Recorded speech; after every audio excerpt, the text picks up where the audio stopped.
You're standing at the gate and the flight's already 90 minutes late, and the guy next to you is on his third call to a customer service line that's just been hold music since Tuesday. And up on the departures board, there's a row of your airline's flights with the word canceled stamped next to every one of them.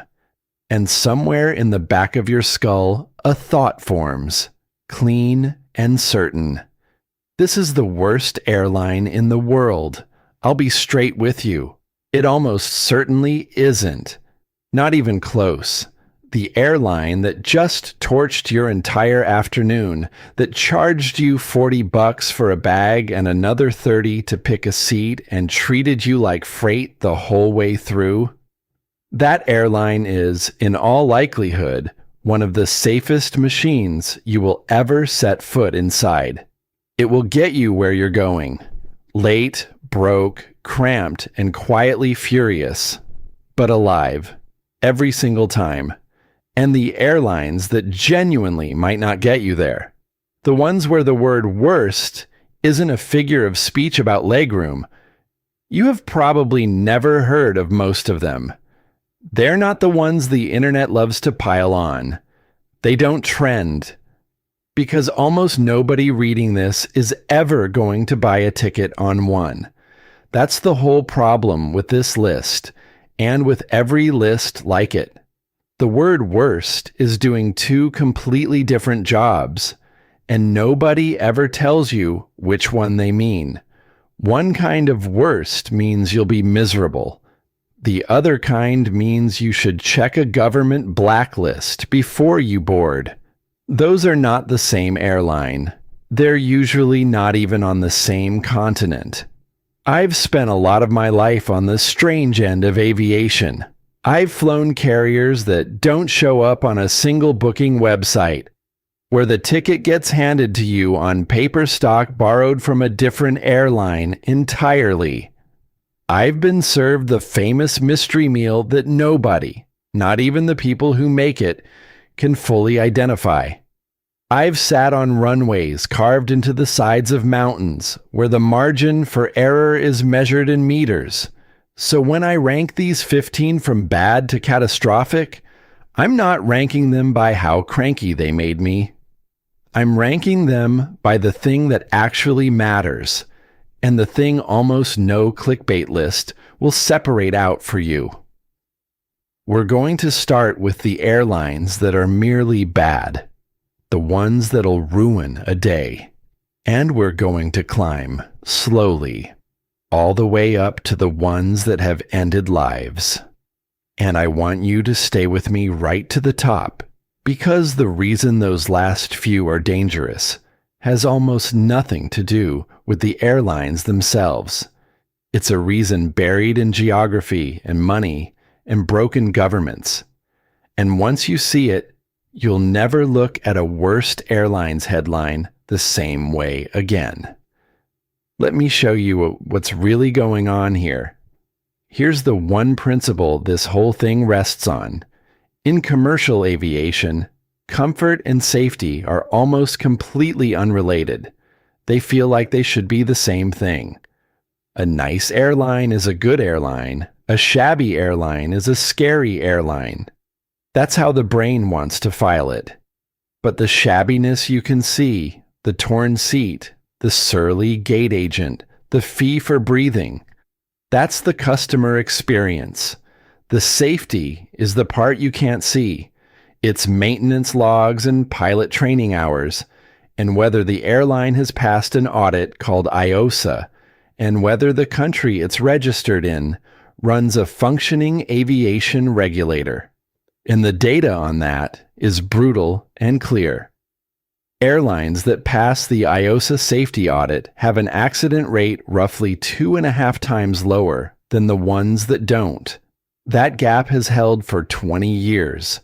It has nothing to do with the snack. So when I tell you an airline is number 15 on this list instead of number 1, what I'm really telling you is which kind of worst it is. Keep that in your head the whole way down. Number 15. Frontier Airlines, American, ultra low cost, the yellow tail with the animal on it. Frontier tied for dead last in the Wall Street Journal's big annual airline scorecard for 2025, and it sat at the very bottom of customer satisfaction surveys. And I'll be honest with you, flying it can feel like a dare. The base fare looks incredible, and then the fees arrive like a series of small muggings. The carry-on bag, the seat, the printing of a boarding pass at the counter. There's no in-flight internet. There's no real loyalty program worth the name. What there is a very cheap flight that does exactly one thing, which is move your body from one airport to another. And here's the part the ranking won't tell you on its own. It's safe. Boringly, reliably safe. You will land. You'll just land, wishing you'd worn thicker clothes and packed lighter. That's number 15. Remember that feeling, because we are going to leave it very far behind. Number 14. Wizz Air, the magenta budget carrier out of Central Europe, aggressive expansion, rock-bottom prices across the continent. For years running, Wizz Air has been the most delayed or second most delayed airline in the United Kingdom, according to the Civil Aviation Authority's own data. At one point, their average UK delay was clocking in around 46 minutes, and it got worse than just lateness. Britain's aviation regulator forced Wizz Air to pay back £1.24 million to passengers whose compensation claims it had wrongfully denied. Think about what that means. It means the airline was sitting on money it owed people and betting they'd give up asking. So why is it only 14? Because Wizz almost never actually cancels on you. Its completion rate is one of the best in the business. It'll get you there. It'll just get you there late. And it'll fight you over the 50 quid it owes you when it does. Annoying, not dangerous. Number 13. Ryanair. And now I have to be careful, because Ryanair is the airline everyone loves to call the worst, and there's a genuine case for it. Britain's biggest consumer group ranked it the worst short-haul operator, largely on value for money and on the legendary hidden fees.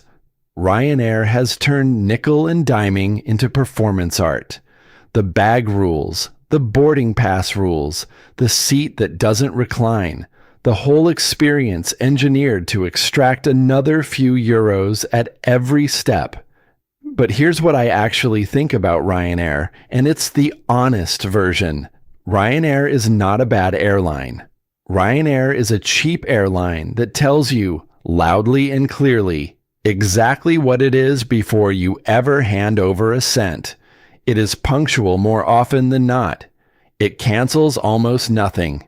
And its safety record is genuinely excellent. The only people Ryanair truly punishes are the ones who didn't read the terms. It does precisely what it advertises, which is more than I can say for airlines charging 10 times the price. Number 13 is here as a lesson, not a warning. Honest and cheap beats fancy and disappointing every day of the week. Number 12. Jetstar.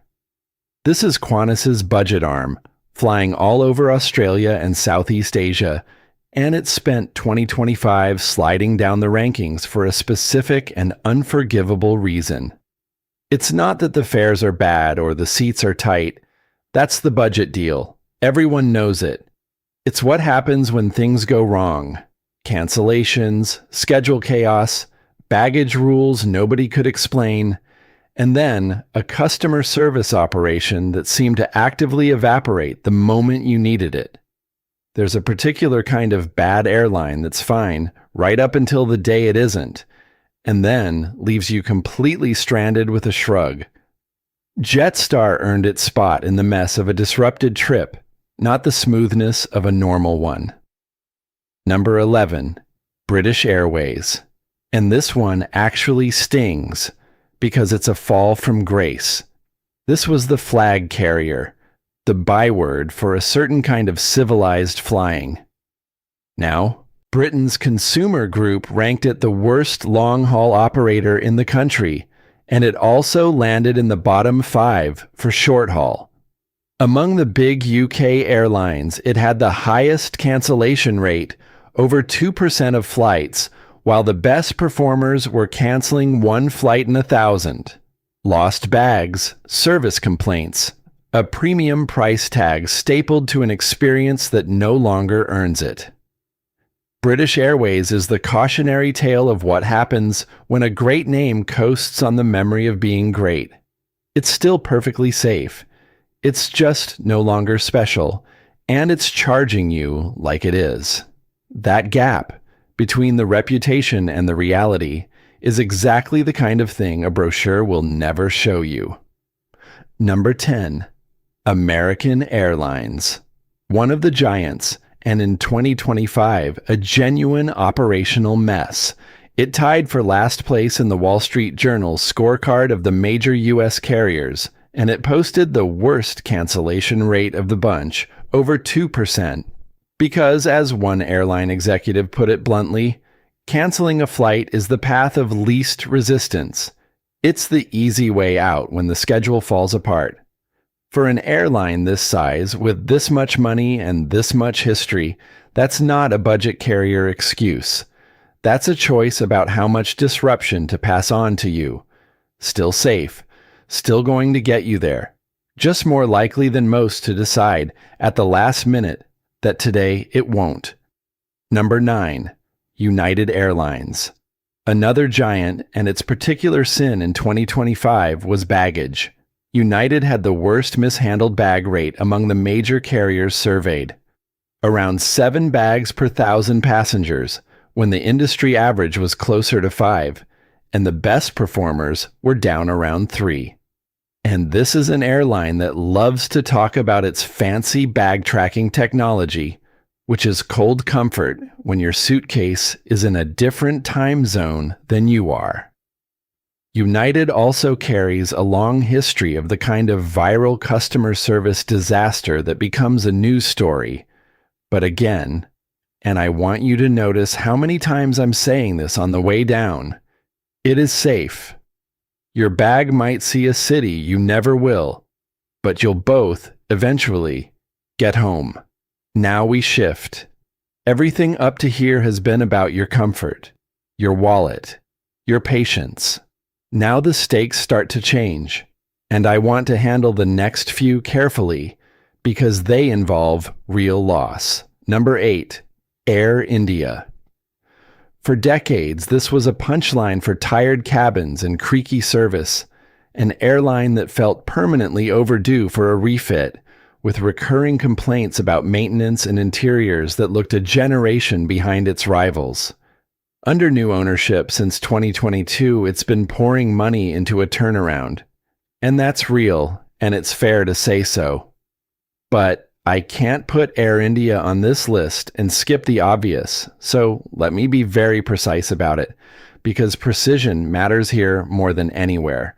In June of 2025, an Air India Boeing 787 crashed seconds after takeoff from Ahmedabad, and 260 people died. Most of them on board, some of them on the ground. It was the first ever fatal crash of that aircraft type, and the deadliest airline disaster in a decade. And here's the honest part, the part a lazy list would never tell you. The cause is still being fought over. The investigation points at fuel control switches moving to cutoff, and there are competing theories. A possible deliberate act, a possible technical malfunction that's happened on that aircraft before. And the pilot's own union is disputing how the early findings were framed, which means it is genuinely not established that Air India, the airline, did anything wrong. Pinning a single catastrophic crash with an unresolved cause on an entire carrier is exactly the reflex I want you to distrust. The tragedy is real. The blame is not yet assigned. Number 8 is here honestly, not opportunistically. Number 7. Spirit Airlines. And this is a different kind of catastrophic, a business one. For 30 plus years, Spirit was the airline Americans love to hate, the ultra low-cost pioneer, the yellow plane that invented charging you for a carry-on and dragged the whole industry down to the bare metal with it. It routinely scored dead last in satisfaction, the lowest rating in the country in 2026, an airline so stripped down that a rival with no Wi-Fi still outscored it. And then it did something the annoying airlines almost never do. It died. Spirit filed for bankruptcy twice in barely a year, went looking for a government rescue that never came, got hit by a spike in fuel prices it couldn't absorb, and on the 2nd of May, 2026, it shut down for good. Every flight canceled, effective immediately. 17,000 people out of work. Passengers told simply not to come to the airport. The first major American airline in a quarter century to collapse for financial reasons. And here's the strange twist, the honest one. Spirit was never dangerous. It flew safe airplanes safely. What killed it wasn't a crash. It was a business model that was all cost and no cushion. So when the storm came, there was nothing left to lean on. That's the pivot point of this whole list. Up to now, worst has meant irritating. From here on, it starts to mean something with a body count. Number 6, Air Koryo, the national airline of North Korea, and the internet's all-time favorite worst airline in the world. For years, it was the only carrier on the planet that a well-known rating site gave a single star, the rock bottom score. And that one-star label became legendary, plastered across tabloids and travel blogs forever. So here's where I get to do the thing I love most, which is tell you the label is mostly nonsense. That rating was never really about safety. It was about the flight experience, the ancient route network, the fact that you can't book it online because of sanctions, the in-flight entertainment being North Korean military music, and the meal being that mystery burger.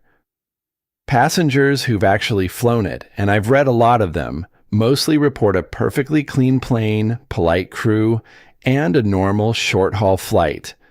The site has since quietly dropped the one-star rating entirely. But, and this is why it's sitting at number 6 and not further down my list, there's a real concern underneath the myth. Air Koryo failed European safety inspections and is restricted from EU airspace down to just a couple of specific aircraft. It's opaque about its maintenance in a way regulators don't like, and it flies an aging fleet. So it's not the cartoon villain the headlines made it. But that opacity, the not being able to see inside, is the exact thread that connects it to the genuinely dangerous carriers we're about to reach. When you can't verify safety, you have to assume the worst. Hold on to that idea. It's about to become the whole story. Number 5, Avior Airlines, Venezuela. And now we're on the European Union's air safety blacklist for real. An actual list, maintained by an actual government, of airlines banned from EU skies for failing to meet international safety standards. Avior has been on it since 2017, added for what the regulators called unaddressed safety deficiencies, flying an aging fleet under a national aviation system that has largely fallen apart. And notice the language there. It's not that Avior is run by bad people. It's that the deficiencies went unaddressed because the entire regulatory structure around it, the thing that's supposed to catch problems and force fixes, stopped functioning. That's the pattern from here up. The danger isn't villainy. It's a system that broke. Number 4, Cam Air, and really every airline registered in Afghanistan, because the EU has banned all of them. Cam Air specifically has carried one of the lowest safety ratings a carrier can get. And the picture here is exactly what you'd fear and exactly what geography and history would predict. An aging fleet, some of the most contested airspace on Earth, and no functioning national regulator to enforce standards because the state that's supposed to run it has been through decades of war and collapse. This is what it looks like when a country's aviation oversight simply ceases to exist. The blacklist isn't punishing Afghanistan. It's describing it. Every airline from a place like this gets banned, not because someone assessed each one and found it wanting, but because there's no longer anyone on the ground you can trust to do the assessing at all. Number 3, Lion Air. Indonesia's giant low-cost carrier, and this one is genuinely heavy.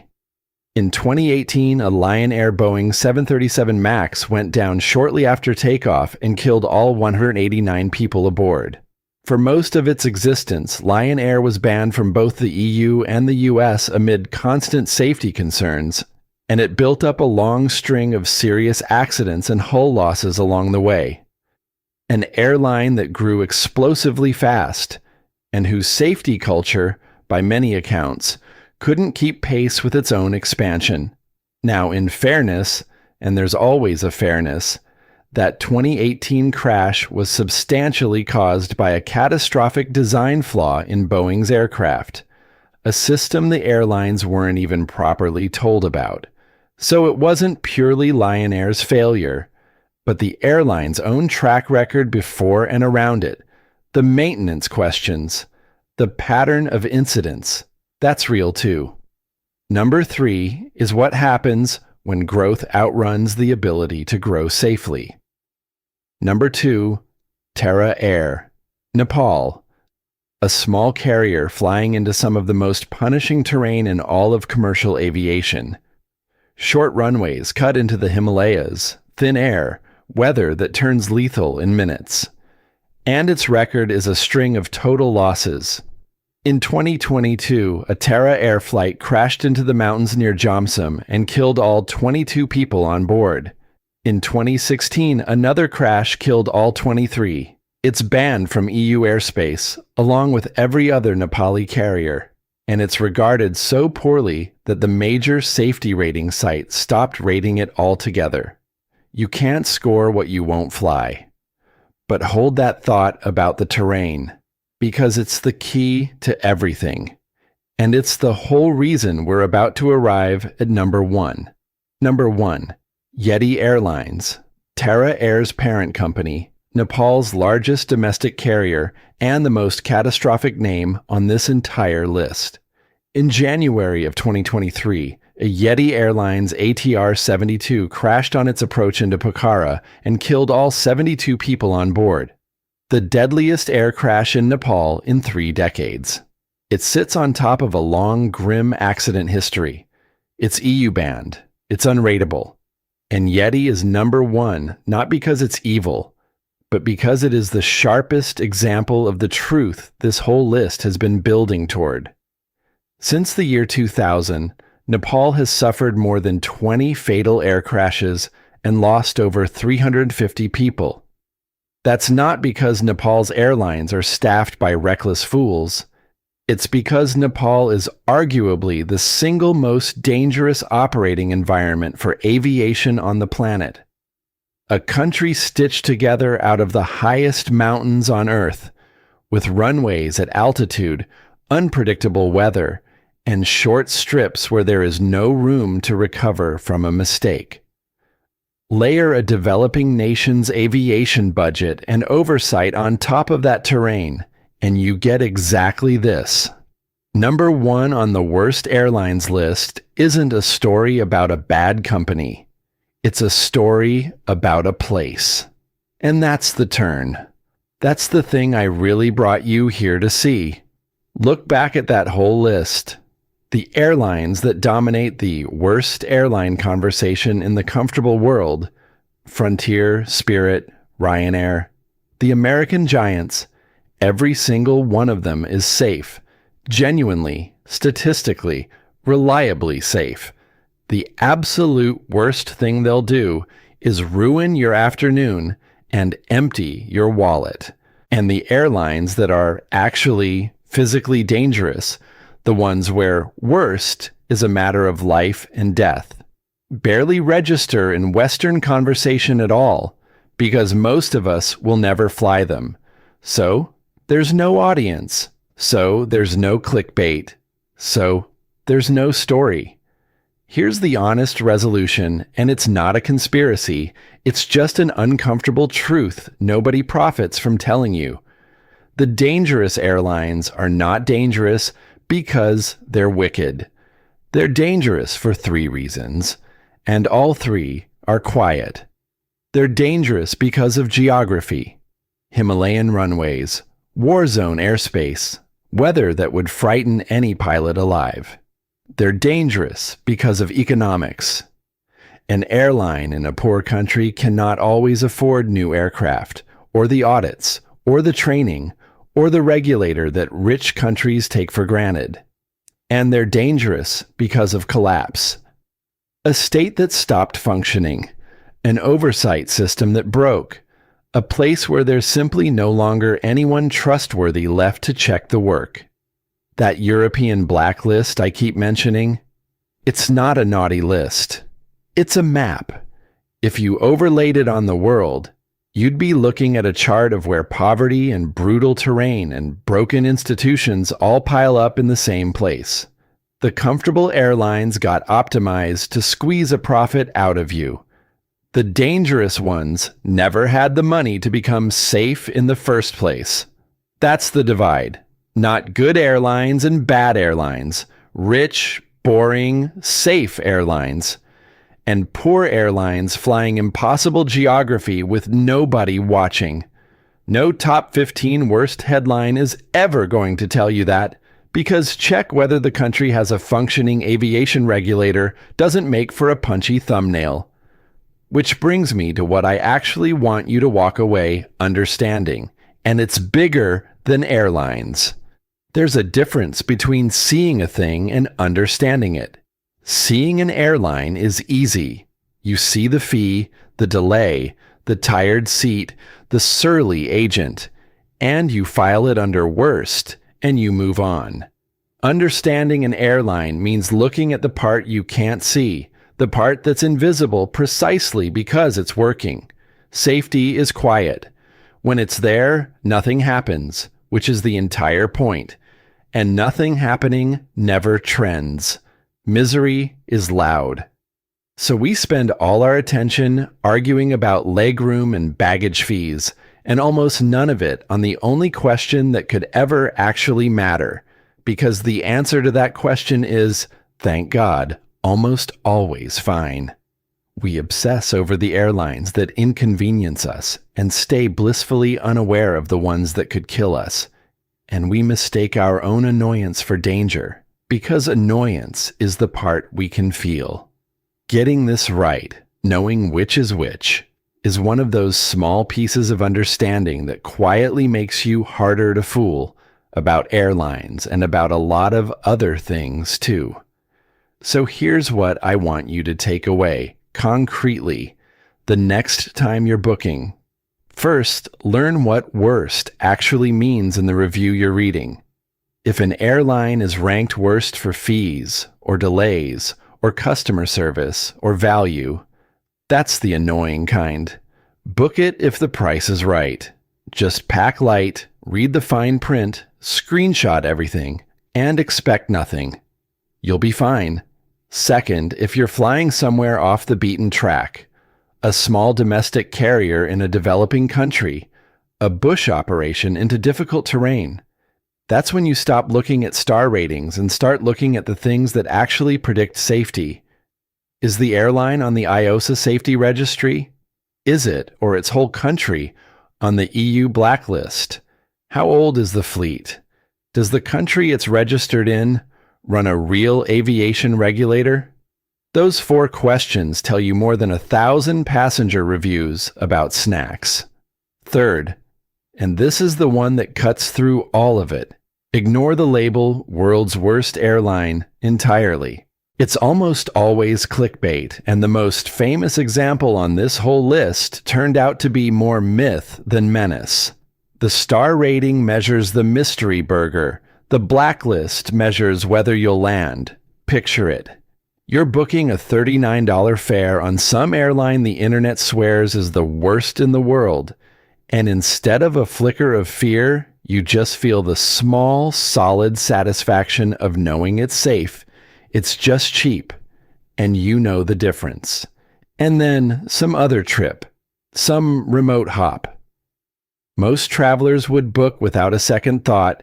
You pause, you check the blacklist, you look at the fleet age, and maybe you book it anyway, or maybe you don't. But either way, you did it with your eyes open. That's the whole gift here. Not fear, just clarity. The ability to tell the airline that'll annoy you from the airline that'll endanger you, which almost nobody around you can actually do. So let me ask you, and I mean this, because these are the replies I read every single one of. What's the worst flight you've ever been on? And was it actually dangerous? Or was it just miserable? Tell me about the airline everyone warned you about that turned out to be perfectly fine. Tell me about the tiny carrier in some far corner of the world that you flew on a wing and a prayer, the one that never makes any of these lists but should. And if a local, a pilot, a flight attendant, somebody who actually knows, ever told you something that changed how you think about who you fly, put it down below, because those are the ones that teach me something, and they're genuinely the reason I keep doing this. If you found yourself rethinking a headline or two along the way, subscribe and stick around, because next time I want to flip this whole thing on its head. We've talked about the airlines, but some of the most dangerous moments in aviation don't happen because of the airline at all. They happen because of the runway. There's a handful of airports scattered around the world where the geography itself is the hazard, where the approach is so extreme that landing is genuinely the most dangerous part of the whole trip, no matter how good the airline is. Runways that end at a cliff. Runways where you fly between buildings. The places where the map, and not the machine, is what you should actually be afraid of. That's where we're going.